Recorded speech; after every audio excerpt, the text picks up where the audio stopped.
आज जनूबी पंजाब जमा है। ताहद निगाह इंसानों का समंदर है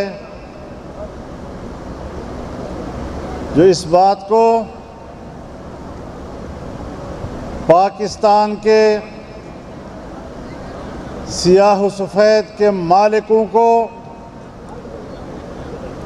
और बैनुल अक़वामी सतह के जाबिरों को ये पैगाम देना चाहता है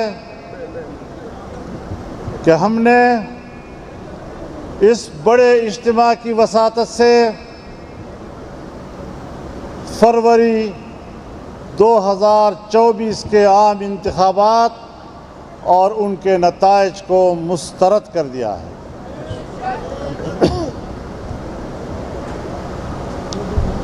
वोट अवाम का हक है। हुकूमतें बनेंगी तो अवाम की मर्जी से बनेंगी। कोई कितना ही ताकतवर क्यों न हो। मैं उन ताकतवरों को बताना चाहता हूं कि आपको अपनी ताकत का नशा होगा, लेकिन हमारे पास कौमी गैरत व हमीयत मौजूद है।